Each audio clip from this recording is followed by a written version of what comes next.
எல்லோருக்கும் வணக்கம்.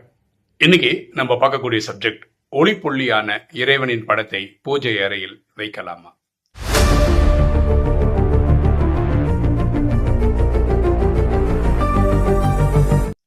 ஒரு ஆத்மா இப்படிதான் கேள்வி கேட்கிறாரு. நம்ம ராஜயோகத்துக்கு வந்ததுக்கு அப்புறம் தெரியும் பரமாத்மா ஒளிப்புள்ளியா தான் இருக்காரு அப்படின்னு தெரியும். அவருக்கு மனித ரூபம்லாம் கிடையாது. ஸோ நம்ம இறைவனை தெரிஞ்சுக்கிட்டோம், புரிஞ்சுக்கிட்டோம். அப்படி இருக்கும்போது அந்த இறைவன் ஒருத்தர் தான், 10-15 பேர்லாம் கிடையாது. ஆனால் நம்ம கூப்பிடும்போது அவரை அல்லா, ஜஹோவா, காடுன்னு வேற வேற பேர்ல சொல்றோம். பக்தியில மட்டுமே அவருக்கு 1.5 லட்சம் பேர் இருக்கு. இந்த ஆத்மா கேட்குற கேள்வி என்னன்னா, நம்ம பூஜை அறையில முன்னாடி ஹிந்து கடவுள்னா ஹிந்து கடவுள் நிறைய பேர் இருப்பாங்க, ஓகேவா? அதே மாதிரி கிறிஸ்தவர்கள்னா அவங்க கும்பிட்ற கடவுள் பேர்லாம் வச்சிருப்பாங்க, சில செயின்டோட போட்டோலாம் வச்சிருப்பாங்க. இஸ்லாமியர்களுக்கு படங்கள் இருக்காது பொதுவா. ஆனாலும் மெக்கா, மெடினா இந்த மாதிரி சில படங்களை வச்சு ஒரு சிம்பாலிக்கா அவங்களும் பண்றாங்க. கேட்குற கேள்வி என்னன்னா, பக்தியில கும்பிடக்கூடிய தெய்வங்களுக்கு இடையில இந்த படமும் வச்சு கும்பிடலாமா? அவ ஏன் இந்த கேள்வி கேட்கிறாருன்னா, அவங்க சென்டர்ல இருக்கிற ஒரு சிஸ்டர் இல்லை யாரோ வந்த சிஸ்டர் அவங்க என்ன சொன்னாங்கன்னா, இது கரெக்ட் கிடையாது. பக்தியில கும்பிட்ட தெய்வங்களோட இடையில இந்த படத்தையும் வச்சு கும்பிடுவது இறைவனுக்கு இழுக்கு பண்ற மாதிரி, கலங்கம் உருவாக்குற மாதிரி, அதனால நீங்க அதை தவிர்க்கணும் அப்படின்னு அந்த சகோதரி சொன்னதா இந்த ஆத்மா கேட்டிருக்காரு. நான் என்ன பண்ணணும் அப்படின்னு கேட்கிறேன். ஓகே, இதுக்கு நமக்கு தெரிஞ்சதை நம்ம சொல்லுவோம். பாருங்களேன், நிறைய குடும்பங்கள்ல எப்படி இருக்கு அப்படின்னு பாத்தீங்கன்னா, ஒரு குடும்ப தலைவர்னு வச்சுக்கோங்களேன், அவர் மட்டும் சிஸ்டம்ல இருப்பாரு, அவர் மனைவியோ குழந்தைங்களோ சிஸ்டம்ல இருக்க மாட்டாங்க.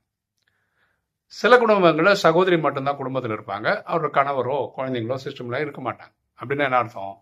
ஒருத்தர் ராஜயோகம் பிராக்டிஸ் பண்றா, பாக்கி எல்லாரும் பக்தி பிராக்டிஸ் பண்றாங்க. பக்தி பிராக்டிஸ் பண்றவங்க அவங்க என்னென்ன சாமியெல்லாம் நம்புறாங்களோ அந்த போட்டோ சாமி ரூம்ல இருக்கும். இவ்வளவு நாள் இருந்தது. ஏன்னா நீங்களும் பக்தி தான் பண்ணிட்டு இருந்தீங்க. இன்னைக்குதான் உங்களுக்கு ராஜயோகத்தை பத்தி ஒரு வெளிச்சம் வந்திருக்கு, உங்களுக்கு ஒரு தெளிவு கிடைச்சிருக்கு. தெளிவு கிடைச்ச உடனே பூஜை, நீங்க தான் குடும்ப தலைவராகவே இருங்க, குடும்பத்தில் இருக்க பக்திக்கான எல்லா போட்டோ தூக்குங்க, அதெல்லாம் வைக்கக்கூடாது அப்படின்னு சொல்றது கரெக்டா இருக்காது. ஏன்னா பரமாத்மாவே என்ன சொல்றாரு ராஜயோகத்துல அப்படின்னு பாத்தீங்கன்னா, யாரெல்லாம் பக்தி செய்கிறார்களோ அவங்கள நீங்க நிறுத்தக்கூடாது. ஏன் தெரியுமா? உங்களே நிறுத்தியிருந்தா நீங்க பக்தியை முடிச்சிருக்க மாட்டீங்க, ராஜயோகி ஆயிருக்க மாட்டீங்க. நீங்க பக்தி கோட்டாவை முடிக்கணும்னா நீங்க பக்தி பண்ணணும், அப்பதான் பக்தி முடிப்பீங்க, அப்பதான் ஒரு நாள் வருவீங்க. இதே தான் உங்க வீட்டுல இருக்கவங்களுக்கும் பொருந்தும். சரியா? அப்ப வீட்டுல இருக்கிற சாமி படங்கள் எல்லாம் எடுத்துட்டீங்கன்னு வச்சுக்கோங்க, பக்தியில இருக்க படங்கள் எல்லாம் எடுத்துட்டீங்கன்னு வச்சுக்கோங்களேன், வீட்டுல இருக்கிறவங்க என்ன பண்ணுவாங்க, எப்படி கும்பிடுவாங்க, எப்போ பக்தியை முடிப்பாங்க? ஸோ இது சரியான புரிதல் கிடையாது. நம்ம ஒரு கூட்டு குடும்பத்தில் இருக்கோம். அது கூட்டு குடும்பம் நான் சொல்றது வெறும் அப்பா, அம்மா, மனைவி, குழந்தை இந்த மாதிரி சிஸ்டம்லயே இருந்தாலும் என்னன்னா, பக்தி பண்றவங்க நம்ம குடும்பத்தில் இருந்தாங்கன்னா அவங்களோட இதையும் நீங்க என்ன பண்ணணும், அவங்க மரியாதை கொடுத்தாகணும்.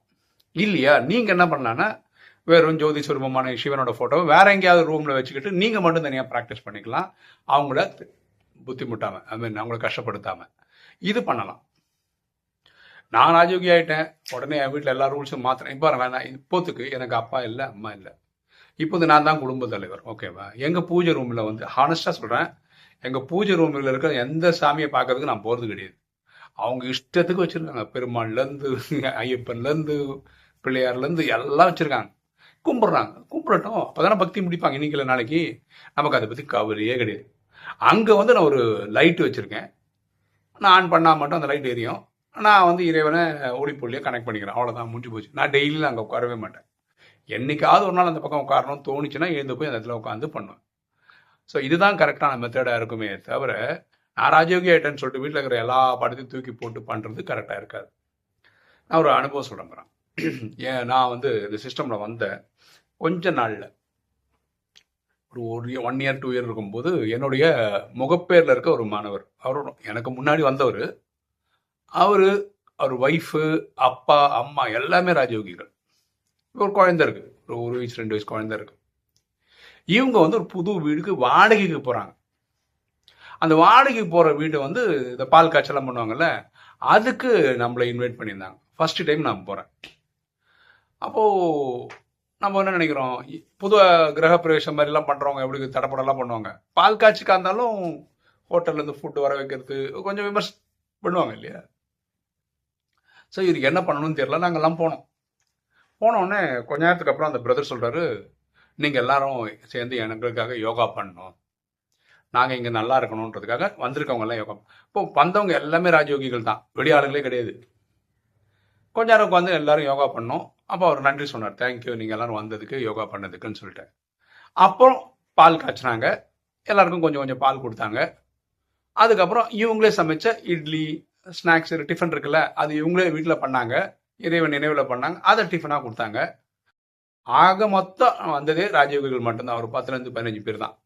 இது எப்படி ஸ்மூத்தா நடந்தது அப்படின்பது அந்த குடும்பமே ராஜயோகிகள் தான். புரியுதுங்களா? இப்போ அவங்க வந்து இங்கிருந்து கிளம்பி தாம்பரம்னு ஒரு பகுதிக்கு போயிட்டாங்க. அங்க நல்லா இருக்காங்க, அங்கேயே ப்ராக்டிஸ் பண்ணிருக்காங்க. அப்போ ஒரு குடும்பத்தை சேர்ந்த எல்லாருமே ராஜயோகின்னு வச்சுக்கோங்க, எந்த பிரச்சனையும் கிடையாது. உங்க பூஜை அறையில வெறும் சிவன் தான் இருப்பார். ஏன்னா எல்லாரும் அதை ஃபாலோ பண்றோம். நான் அங்க பார்த்தேன், அவங்க வீட்டில் அது மட்டும்தான் இருக்கு. லட்சுமி நாராயணன் போட்டோ வச்சிருக்காங்க. ஏன்னா நம்ம லட்சுமி நாராயணன் ஆகணும் அப்படின்னு ஒரு இது வர்றதுக்காக அது வச்சிருக்காங்க. அதர்வைஸ் அவங்களுக்கு நல்ல நாலேஜ் தெரியும் இல்லையா, லட்சுமி நாராயணன் வந்து கடவுள்லாம் கிடையாதுன்னு அவங்களுக்கும் தெரியும். சிவன் தான் கடவுள்னு தெரியும், ஒளிப்புள்ளியான இறைவன் தான் கடவுள்னு தெரியும். அதை வச்சிருக்காங்க, கும்பிட்றாங்க. ஸோ உங்க வீட்டில் எல்லாருமே ராஜயோகினா உங்க பூஜை அறையில வெறும் சிவனோட படம் இருந்தா போதும், ஒளிப்புள்ளியான சிவனோட படம் இருந்தா போதுமானது.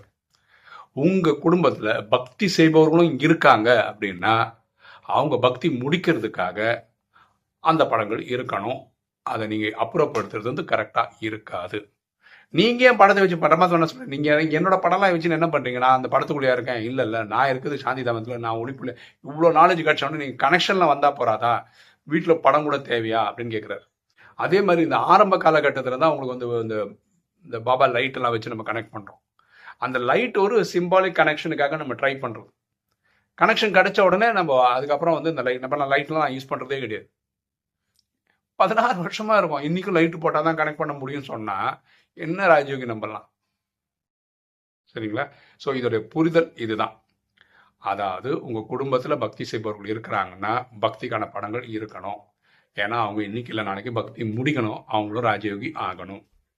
அது வரைக்கும் நீங்க ஒரு படம் வச்சு தான் கும்பிடுவீங்க அப்படின்னு இருந்தேன்னா நீங்க வேற ஒரு ரூமை பார்த்துக்கிட்டு ஒரு ஷெல்ஃப்லயோ எங்கேயா வச்சுக்கிட்டு நீங்க தனியா கனெக்ட் பண்ணிக்காங்க. ஓகே, எனக்கு தெரிஞ்ச நான் சொல்லிட்டேன். வீடியோ பார்க்குற நீங்க இதை பத்தி என்ன நினைக்கிறீங்க அப்படின்றத கமெண்ட் செக்ஷன்ல போடுங்க, நம்ம எல்லாரும் தெரிஞ்சுக்கலாம். ஓகே, இன்னைக்கு வீடியோ உங்களுக்கு பிடிச்சிருக்குன்னு நினைக்கிறேன். பிடிச்சவங்க லைக் பண்ணுங்க, சப்ஸ்கிரைப் பண்ணுங்க, ஃப்ரெண்ட்ஸ் சொல்லுங்க, ஷேர் பண்ணுங்க, கமெண்ட்ஸ் போடுங்க. தேங்க்யூ.